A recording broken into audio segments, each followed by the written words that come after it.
안녕하십니까? 김보영 목사님 어유 그런 거 보면은 가장 잘한 것 같습니다. 오늘은 사도행전 9장에 있는 말씀을 좀 같이 나누려고 했는데요. 제목을 정하고 하려다가 오늘 아침에 간신히 정했습니다. 예언의 있는 말씀을 좀 넣는 것이 나을 것 같아서, 그래서 오늘 제목을 정하기를 회심을 원하는가, 성령의 능력에 자신을 완전히 굴복하라, 이 사도행전에 있는 그 말씀을 좀 했는데요. 우리 같이 한번 제목을 좀 읽으면서 결심하겠습니다. 시작. 회심을 원하는가, 성령의 능력에 자신을 완전히 굴복하라. 사도행전 9장은 사도 바울이 회심하게 되는 그러한 장면입니다. 그가 예수님을 믿기로 결심하는 그 가운데에서 어떠한 회심의 과정이 있었는지, 인생이 완전히 바뀌어버리는 그러한 삶이 어떻게 일어나게 되었는지, 그 부분에 관한 말씀을 좀 살피려고 합니다. 먼저 다 같이 사도행전 9장 20절부터 22절까지에 있는 말씀을 우리 찾아서 같이 읽도록 하겠습니다. 사도행전 9장 20절부터 22절까지에 있는 말씀인데요. 제가 20절을 읽고 21절과 22절은 우리 다 같이 읽도록 하겠습니다. 사도행전 9장 20절부터 22절까지입니다. 제가 20절을 읽고 21절, 22절은 우리 같이 읽겠습니다. 즉시로 각 회당에서 예수가 하나님의 아들이심을 전파하니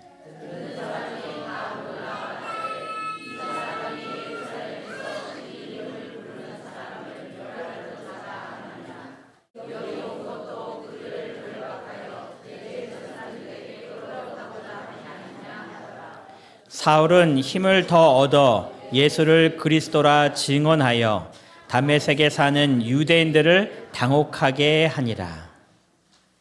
여기 20절의 즉시로란 이야기는 이제 사울이 예수 그리스도를 발견한 이후에 즉시로 가서 이게 복음을 전했다라는 그러한 말씀을 이렇게 하는 겁니다.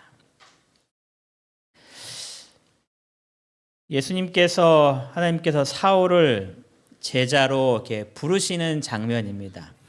네, 여러분, 사울의 이 과거의 행적을 살필 때에 사울을 제자로 부르는 것이 맞을까요?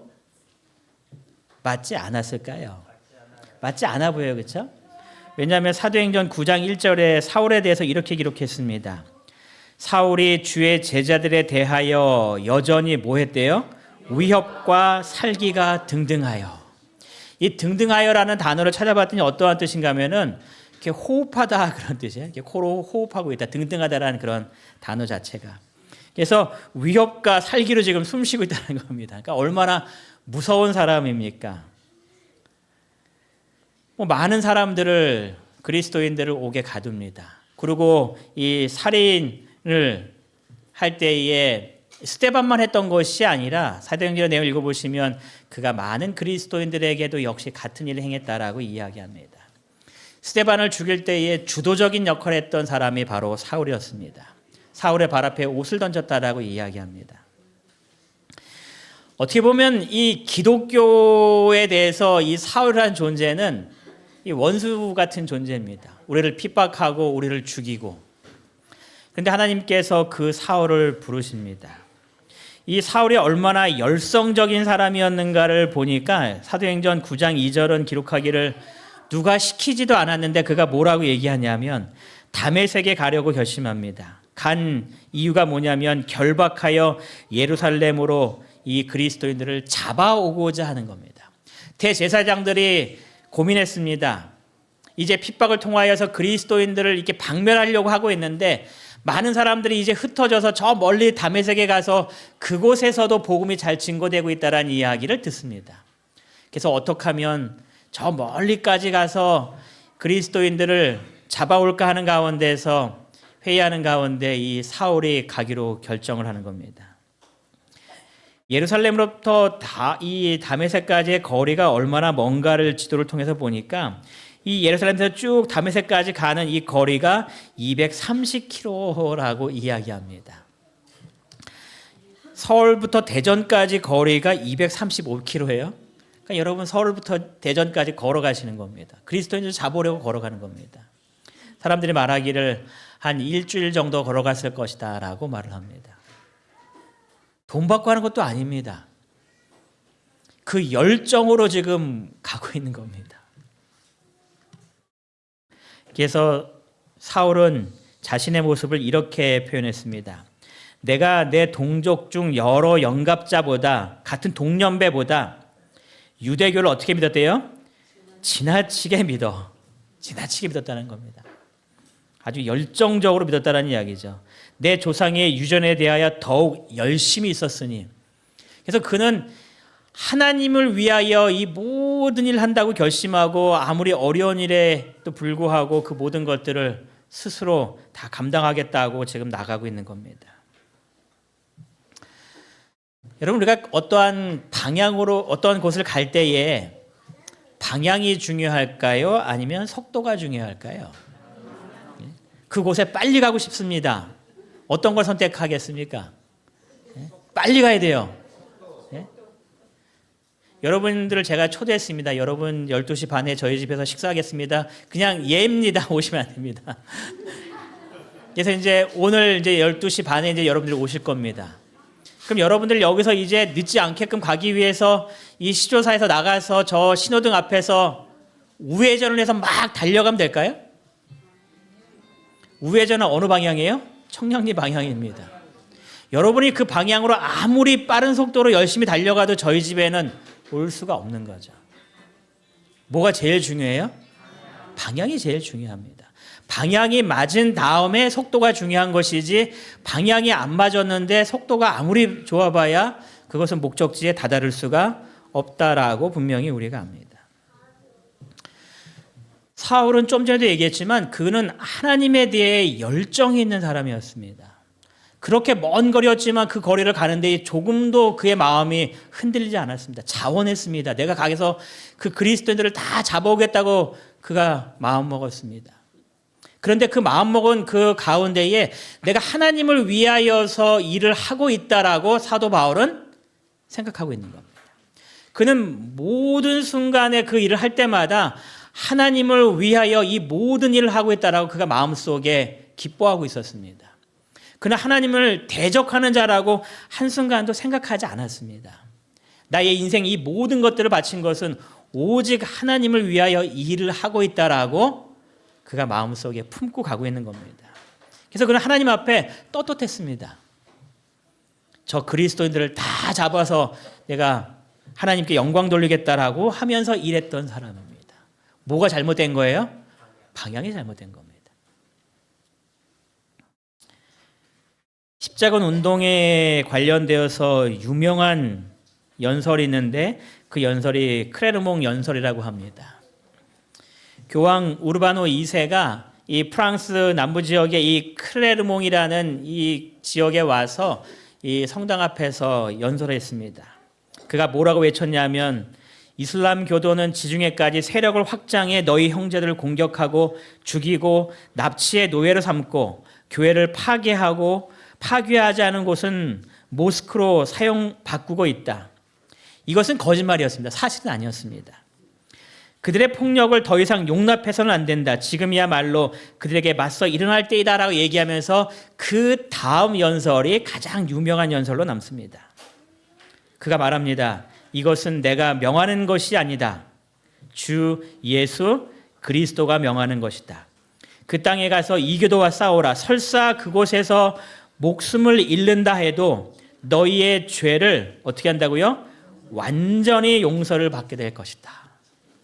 어떠한 죄를 했든지 상관하지 않고 거기서 전사한다고 하면 너의 모든 죄는 다 용서받고 다 뭐 하겠다는 거예요? 구원받을 것이다. 그리고 이렇게 약속해 줍니다. 신께 부여받은 고난으로 나는 여기서 그것을 분명히 약속한다. 그래서 수많은 사람들이 몰려들기 시작합니다. 이 연설의 핵심은 그거였습니다. 신이 그것을 바라신다. 하나님께서 그걸 바라신다. 그러니까 믿는 사람들이 몰려오기 시작한 겁니다. 하나님이 바라시는 일들을 이루기 위하여. 그런데 그 잘못된 방향 때문에 수많은 사람들이 헛되이 죽어가는 그러한 일들이 벌어진 겁니다. 여러분, 우리 신앙에서 가장 중요한 것은 열심도 있어야 되지만 어떠한 열심이 중요한 거예요? 올바른 방향으로 가고 있는 열심이 중요한 겁니다. 제가 이 말씀을 보면서 이 교회가 가장 잘해야 될 역할 중에 하나, 이 목회자가 가장 잘해야 될 것 중에 하나가 방향을 잘 잡아줘야 되는구나. 우리 성도님들이 올바른 방향 속에서 하나님을 위하여 열심히 일할 수 있도록 방향을 잘 잡아서 우리의 모든 하는 것이 하나님께 진정으로 영광 돌리는 그런 일들이 되도록 해야겠다. 왜냐하면 우리가 열심히 하고 있지만 그것이 하나님과 뜻과 반대되면, 사도행전에 기록하기를 사울이 나중에 깨달았습니다. 자신이 그렇게 열심히 한 것이 하나님을 위하여 한 것이 아니라 사단을 위하여 하고 있었구나라고 사울이 깨달았다라고 기록합니다.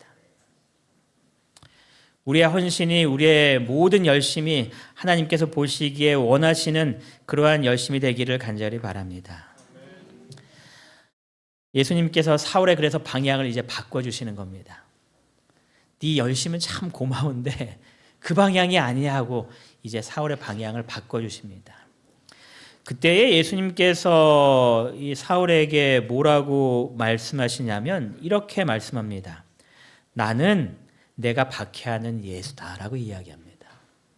여러분, 이 장면을 가만히 생각해 보세요.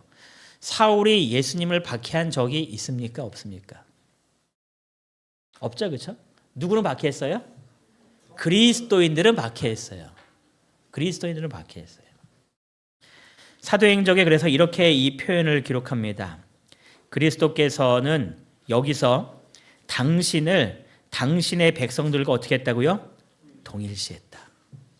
이 말씀을 보면서 우리의 마음속에 예수님을 기쁘시게 할 마음이 있으신가요?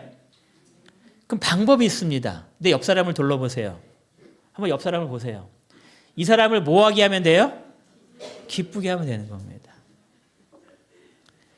사울이 그리스도인들을 핍박할 때 예수님께서 왜 나를 핍박했냐라고 이야기했다면, 우리가 내 옆에 있는 사람을 기쁘게 하면 주님께서 나에게 뭐라고 말씀하실까요? 네가 나를 기쁘게 해서 참 행복하다 이렇게 말씀하시겠죠. 여러분, 하나님께 무언가 드리고 싶으신가요? 그럼 뭐 하면 될까요? 옆에 사람에게, 내 성도들에게 이 모든 것들을 베풀면 주님께서 그 모든 것들을 받고 기뻐하지 않으실까요? 우리 삶 속에 지금 내 옆에 있는 우리 성도들에게 더 많은 사랑을 베푸시고 더 많은 그런 아름다운 우정들을 보내주셔서 여러분들이 이제 주님을 만나실 때 주님께서 여러분에게 말씀하시기를 내가 너로 인하여 참 행복했다. 네가 나를 기쁘게 해서 내가 너무 너의 삶을 통하여 만족감을 느낀다 하고 칭찬받는 우리 성도님들이 되시기를 간절히 바랍니다. 이제 사울의 음성을 듣습니다. 하늘에서 빛이 내려옵니다. 그리고 4절에 기록하기를 이 사울이 땅에 엎드려질 때에 소리가 있어 이르되 사울아 사울아 하고 그를 부릅니다. 그런데 이 구절을 가지고 사도행전 9장과 사도행전 22장은 좀 다르게 얘기를 하는데, 어떻게 얘기하냐면 사도행전 9장 29장 7절에서는 같이 가던 사람들, 그러니까 사울과 동행했던 같이 가던 사람들은 소리만 듣고 아무도 보지 못하였다 이렇게 기록합니다. 근데 사도행전 22장에 이 사도 바울이 자신이 회심하게 된 배경을 쭉 설명할 때에 나오는 구절에 있는 말씀을 보면 나와 함께 있는 사람들은 빛은 보면서도 나에게 말씀하시는 이의 소리는 듣지 못하더라. 이게 정반대 이야기를 좀 하고 있는 것처럼 느껴져요. 그런데 이 개념은 이렇습니다. 먼저 9장 7절에 보시면 그들이 아무도 보지 못하였다라고 얘기했지 빛은 보지 못하였다라고 이야기하지 않습니다. 그러니까 아무도 못 봤다는 이야기지 빛을 못 본 것은 아닙니다. 좀 이따 다시 설명해 드리겠습니다. 그리고 22장 9절에 소리는 듣지 못하더라, 이 뜻은 무슨 말이냐면 음성은 들었는데 그 음성이 무슨 말인지 이해하지 못했다라는 그런 뜻이라고 합니다. 그래서 사도 바울과 같이 갔던 수행했던 사람들이 빛을 다 보았고 다 음성은 들었습니다. 그런데 이 빛을 통하여서 아무도 보지 못한 가운데 사울은 누구를 봤습니다. 그리고 사울은 그 음성이 어떠한 음성인지 분명히 깨달았습니다. 지금 그 얘기를 하는 겁니다. 사도행전 11장 115페이지에 뭐라고 표현하고 있냐면 이렇게 이야기합니다. 사울은 들은 말을 깨달았습니다. 하나님께서 나에게 주신 말이 어떠한 의미인지를 사울만 깨닫고 다른 사람들은 무슨 말인지 이해하지 못했습니다. 그래서 사울은 들은 말을 깨달았으며 그에게 말씀하신 분, 곧 하나님의 아들이 그에게 어떻게 나타났다고요? 분명하게 나타났다. 사람들은 빛만 보았는데 이 사울은 그 가운데 누구를 본 거예요? 예수 그리스도를 본 겁니다. 사울은 그의 앞에 서신 영광스러운 분에게서 십자가에 못 박히셨던 그분을 보았다. 예수님을 본 겁니다. 예수님께서 빛 가운데 임하셨을 때 다른 사람들은 그 빛만 화려함만 보았지만 이 사도 바울은 빛 가운데 거하신 예수 그리스도를 보고 그리스도의 음성을 지금 듣고 있는 겁니다. 그래서 사울이 사도직에 관련돼서 이야기할 때에 이 사건을 항상 이야기합니다. 사도 바울은 예수님으로부터 직접 부름받은 12제자 중에 한 사람이 아니었습니다. 또 유다가 빠지고 마띠아를 뽑을 때에 이 선출해서 된 제자도 아니었습니다. 그래서 이 가끔 가다가 이 사도 바울의 사도성을 이렇게 지적할 때가 많습니다. 너는 왜 사도냐 하고 막 지적할 때가 많습니다. 그때 사도 바울은 항상 뭐라고 얘기하는가? 나는 그리스도를 보았다라고 이야기합니다. 그가 나를 제자로 부르셨다. 어느 사건을 이야기하는 거예요? 다메섹상에 본인이 예수 그리스도의 빛 가운데 임하신 그 모습을 본 것과 그 음성을 통하여 나를 부르신 그 하나님의 부르심에 대하여 그가 이야기합니다. 사도 바울은 주님께서 직접 자신을 부르셨다는 그 감사하는 마음으로 주님께 봉사합니다. 그런데 예수님을 본 그 너무나 밝은 빛 때문에 사도행전 22장 읽어보시면 정오의 빛보다 더 밝은, 태양보다 더 밝은 빛 때문에 그가 눈을 멀게 되었다라고 기록합니다. 그래서 이 사도행전에 보면 다른 주변에 있는 사람들도 거의 눈이 멀게 되었다라고 표현해요. 얼마나 빛이 밝았는지. 여러분 그럴 때 이렇게 낮에 태양을 바라보고 갑자기 앞을 보시면 이게 안 보일 때 있는 것처럼 그런 이 순간인 겁니다. 그런데 이 사도 바울은 예수 그리스도를 보았기 때문에 그의 눈이 더 멀게 되었고 주님께서 그의 눈을 또 멀게 만드신 겁니다. 그래서 이렇게 눈먼 가운데에 이 담에석으로 가게 됩니다. 그런 가운데 예수님께서 이 사울에게 분명히 알려주십니다. 아나니아가 너의 눈을 뜨게 할 것이다라는 그 계시를 그에게 줍니다. 그리고 똑같은 계시를 이 아나니아에게도 말씀하십니다. 그래서 주님께서 말씀하시기를 사울이라는 사람을 찾아서 그의 눈을 뜨게 해줘라라고 주님께서 말씀하십니다. 여러분이 그 당시에 아나니아입니다. 기도하고 있는데 하나님께서 나를 부르십니다. 그리고 하시는 말씀이 사울이 지금 와 있는데 사울에게 가서 기도해서 그 눈을 보게 해줘라라고 말씀하십니다. 여러분은 어떻게 반응하셨을까요? 예? 지금 이 사람이 사울이 어떠한 존재라는 걸 알고 있습니다. 다메섹에 온 이유도 명확하게 알고 있습니다. 그래서 아나니아가 이야기합니다. 하나님, 이 사울이 다메섹에 온 이유는요, 그가 예루살렘에 있을 때 그리스도를 핍박한 아주 못된 사람인데 다메섹까지 와서 지금 그리스도인들을 핍박하고 잡아가려고 여기 온 사람입니다. 이렇게 그 사람의 실체를 분명히 이야기합니다. 그 뭐란 이야기일까요? 그 이야기는 그 사람한테 안 가겠습니다. 그 얘기잖아요. 그 사람은 도와줄 필요성이 없는 사람입니다. 내 원수인 겁니다. 나를 핍박하려고 온 그런 존재인 겁니다. 그래서 아나니아가 거부했습니다. 이 사람은요, 이러한 사람입니다. 왜 이 사람한테 가서 안수합니까? 그때 하나님께서 다시 한번 그에게 이야기합니다. 가라. 이 사람은 나의 택한 그릇이다. 여러분, 아나니아가 어떻게 했을까요? 그 말씀에 순종하여 갑니다. 여러분, 우리가 하나님의 말씀을 들을 때에 때때로 순종하기 싫을 때가 있으신가요? 그럴 때가 있을 수 있어요. 그래서 요나도 어떻게 했습니까? 하나님께서 그 니느웨로 가라 하니까 요나가 어떻게 해요? 아니요 하고 다시스로 가버리잖아요. 요나가 왜 안 갔을까요? 니느웨 사람들이 회개하는 것을 싫어했습니다. 우리를 핍박했던 그 나쁜 존재들을 거기 가서 복음을 전하면 뭐 할 줄 안 거예요? 회개할 줄 안 겁니다. 그래서 정말 회개하니까 요나가 막 화내잖아요. 내가 이럴 줄 알았는데 하나님 왜 나를 이곳에 보내셔갖고 나를 이렇게 창피하게 만드냐고 하면서 막 화내는 장면이 요나서에 등장하잖아요. 여러분, 우리의 마음속에 때때로 하나님의 음성을 듣고 하나님의 일을 하려고 할 때에 내 마음속에 싫을 때도 분명히 있으실 겁니다. 목사가 싫어서 하기 싫을 때도 있으실 거고, 난 저 장로님이 마음에 안 들어서 싫으실 때가 있을 거고, 누구는 집사 아유 저거 보기도 싫은데 일하라고요? 난 절대로 안 해 하는 마음이 여러분의 마음 가운데 생기실 때도 분명히 있을 겁니다. 뭐 인간이니 당연히 그렇겠죠. 하지만 그것이 하나님의 계획이고 하나님의 음성이고 하나님의 뜻이라면 여러분의 감정과 상관없이 그 일을 하게 되시기를 바랍니다. 그것이 우리의 역할임을 성경은 분명히 이야기하는 겁니다. 하나님의 계획이 있는 겁니다. 아나니아가 그 계획이 싫었습니다. 하지만 하나님께서 명령하시자 아나니아는 자기의 모든 것들을 다 내려놓고 하나님의 말씀에 순종하여 사울을 찾아갑니다.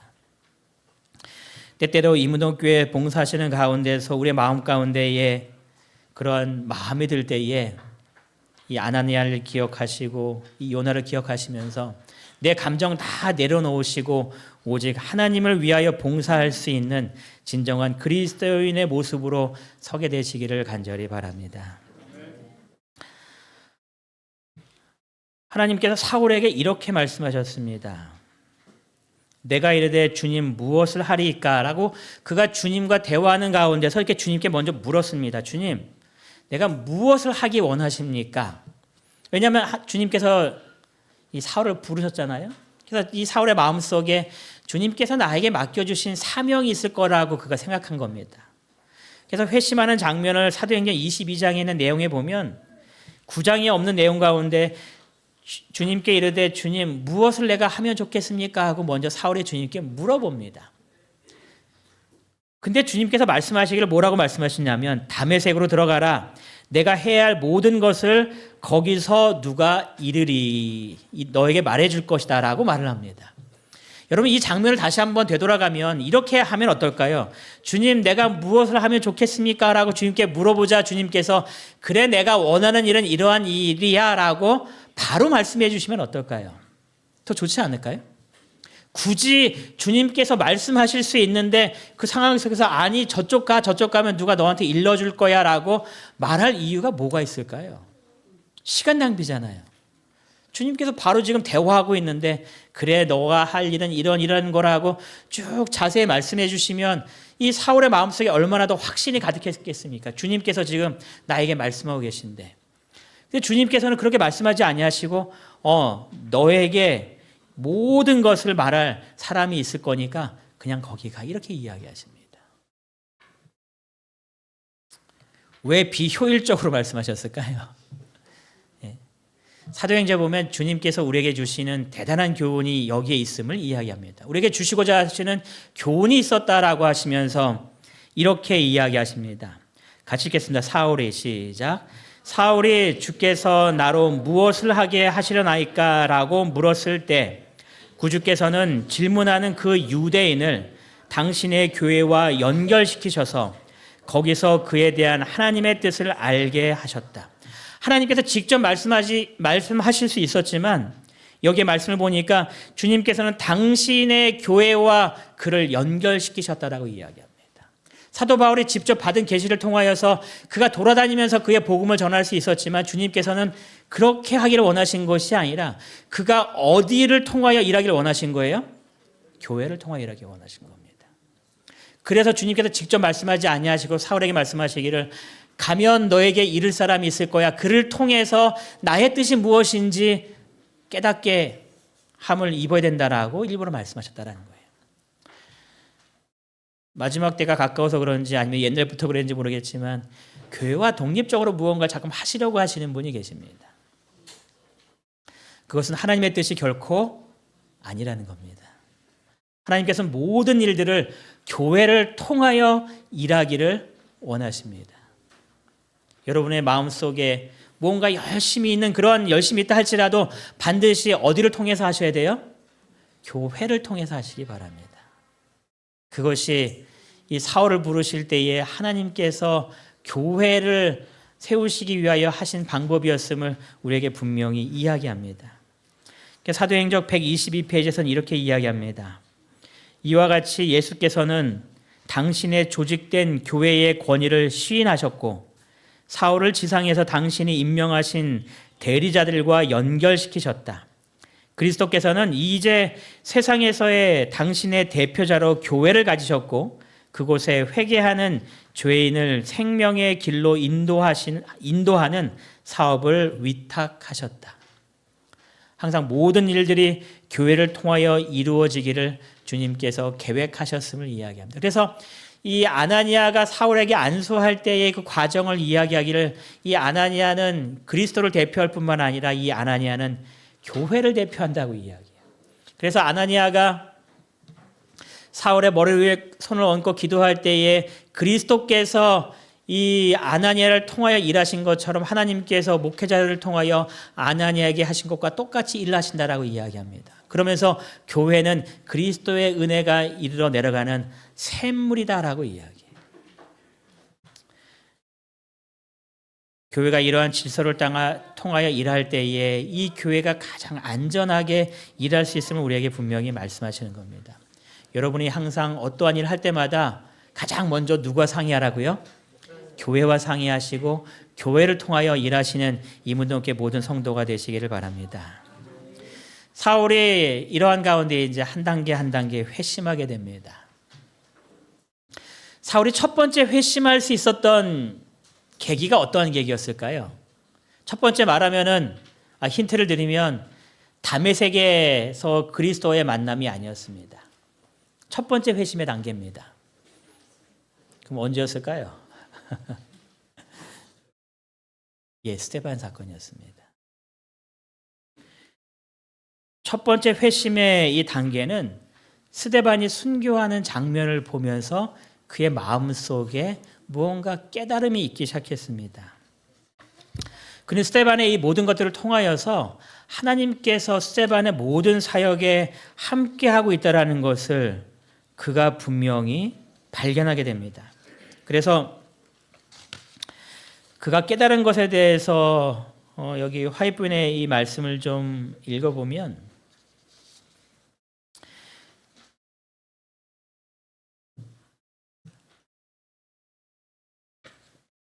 이렇게 이야기합니다. 구주께서는 스데반을 통하여 사울에게 말씀하셨고 그의 명료한 논리를 논박할 수가 없었다. 그 유식한 유대인은 이 바울을 이야기합니다. 순교자의 얼굴에 그리스도의 영광이 반사되어 마치 그 얼굴이 천사의 얼굴과 같이 된 것을 보았다. 사울이 지금 보고 있는 겁니다. 사울은 원수에 대한 스데반의 관용과 용서의 정신을 목격하였다.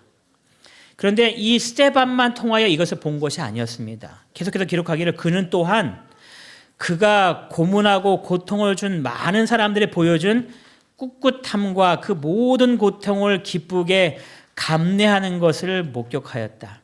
신앙 때문에 기쁨으로 그들의 생명까지도 버리는 것을 보았다. 이 모든 것들을 보면서 사도 바울의 마음속에 무언가 계속 외침이 있기 시작합니다. 이 모든 일들로 사울은 크게 감명을 받았으며 예수께서 약속된 메시아라는 것은 거의 부인할 수 없는 확신이 그의 마음속에 밀려왔다. 그러니까 예수 그리스도를 영접할 수 있는 그 모든 감동이 그의 마음속에 일어난 겁니다. 그리고 기록하기를 이럴 때마다, 그러니까 이것이 한 번이 아니었습니다. 왜냐하면 스데반을 통해 경험했고 그 다음에 그가 핍박하는 그리스도인을 볼 때마다 똑같은 일을 지금 스데반이 경험하는 겁니다. 바울이 경험하는 겁니다. 그래서 이럴 때마다 사울은 밤이 맞도록 이 확신과 싸웠다라고 기억합니다. 밤에 너무나 고민되는 겁니다. 그 모습을 기억할 때마다 생각할 때마다 그리스도가 분명히 하나님께서 보내신 메시아임을 그가 마음속에 자꾸 깨닫기 시작하는 겁니다. 그러니까 고민되는 겁니다. 그런데 여러분, 이러한 고민이 시작된 것이 그들이 스데반의 이 삶과 다른 그리스도인의 삶의 모습을 통하여 이 바울의 마음속에 좀 감동이었다라는 거예요. 여러분, 우리 주위에 그리스도의 복음 안에 인도해야 될 사람들이 많은데 그들의 첫 번째 이 회심의 역사가 누굴 통해서 일어난다는 이야기일까요? 여기 앉아있는 나를 통해서 일어난다는 겁니다. 내가 그리스도인으로서 열심히 살아가는 그 아름다운 모습을 남편이 봤을 때에 그 남편이 부인을 바라보면서 뭐를 결심하게 되는 거예요? 예수님을 믿는 것이 정말 옳은 일이구나라는 것들을 마음속에 자꾸 깨닫기 시작한다는 겁니다.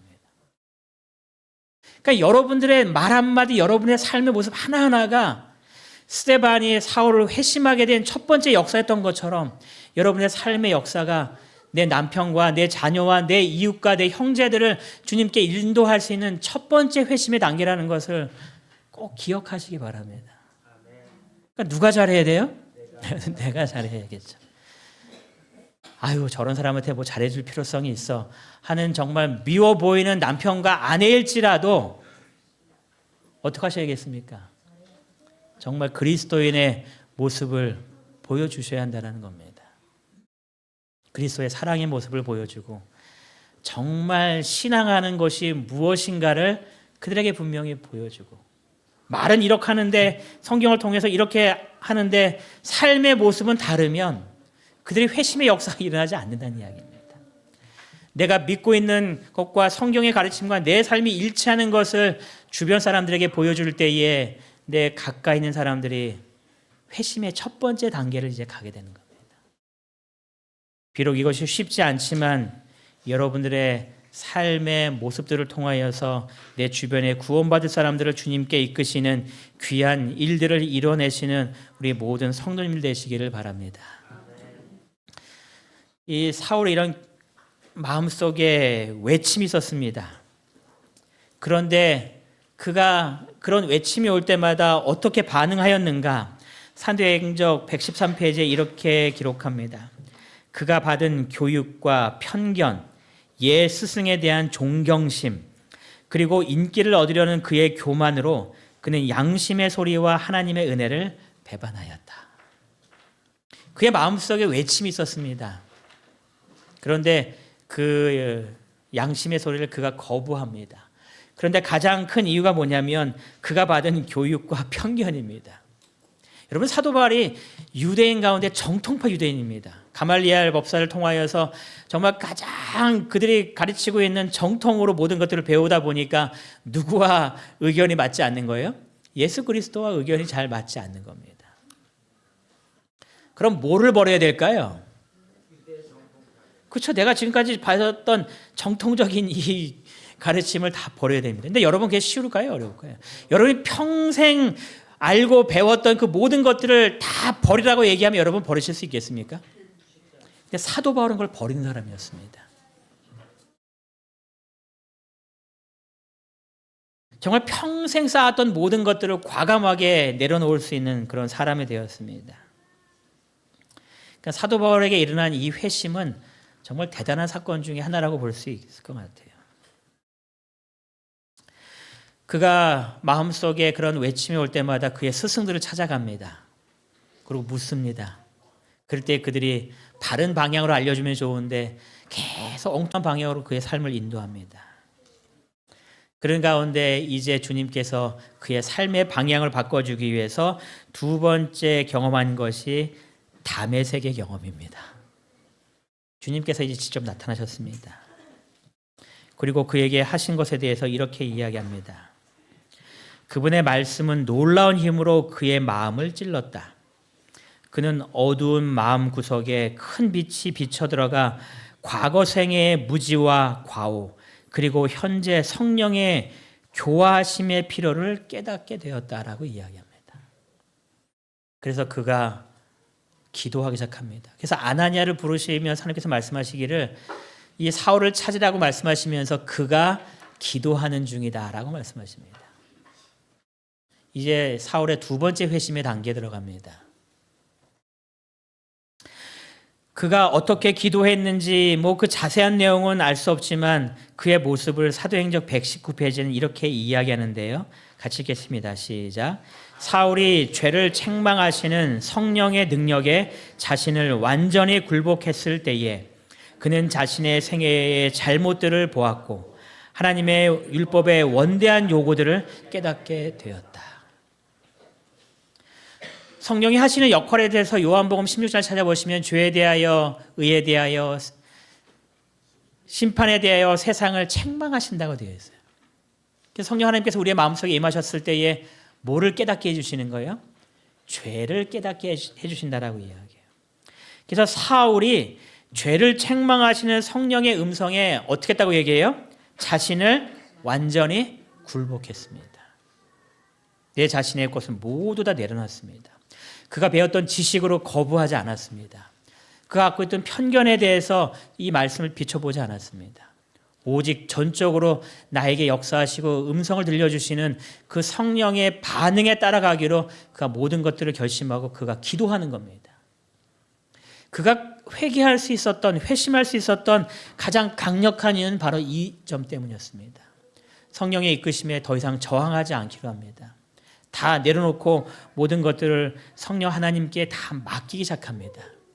그러는 가운데 그의 마음속에 성경의 이 진리들을 하나하나 깨닫기 시작하게 되었다라고 이 사도행적의 내용에 기록이 되기 시작해요. 그가 성경을 다 분명히 배웠습니다. 그러면서 그가 다시 성령의 음성을 통하여 성경을 바라볼 때에 내가 왜 그리스도를 발견하지 못했지 하고 하나하나 깨닫기 시작합니다. 그 모든 말씀들이 그리스도와 연결되어 있었는데 그가 지금까지 배웠던 편견 때문에 그것을 보지 못했음을 성령의 깨우침을 통하여 이제 하나하나 깨닫기 시작하는 겁니다. 그러면서 그의 마음속에 진정한 회심의 역사와 주님을 따라가고자 원하는 그러한 일들이 이제 시작되었음을 분명히 우리들에게 기록합니다. 여러분 마음속에 진정한 회심을 원하시면 성령의 능력을 구하시고 성령의 음성에 완전히 자신을 굴복시킬 수 있도록 주님께 간절히 기도하시기 바랍니다. 여러분 우리가 이러한 말을 가끔 쓸 때가 있죠. 평생 이렇게 살았는데 이렇게 하실 때가 많습니다. 그건 여러분의 편견이십니다. 성령의 음성에 모든 것들을 반응하시고 그 음성에 따라갈 수 있도록 주님께 더욱더 간절히 기도하시기 바랍니다. 성령이 깨우침을 주실 때에 거부하지 마시고 그 깨우침에 따라가시기 바랍니다. 여러 음성이 여러분의 귀에 들릴 때가 있습니다. 때때로는 옆 사람을 통하여 들릴 때도 있습니다. 그럴 때에 그 음성에 거부하지 마시고 하나님의 뜻대로 분명히 따라가셔서 스데반의 인생이 완전히 뒤바뀌었던 것처럼 우리의 삶의 모습이 주님께서 원하시는 방향으로 나아가서 주님을 위하여 열심히 일하는 그런 그리스도인의 모습으로 우리의 모습이 받쳐져서 주님께서 여러분과 저를 통하여 이루고자 원하시는 하나님의 뜻들을 다 이루시는 이문동교회 모든 성도들 되시길 바라면서 오늘 말씀을 마치겠습니다.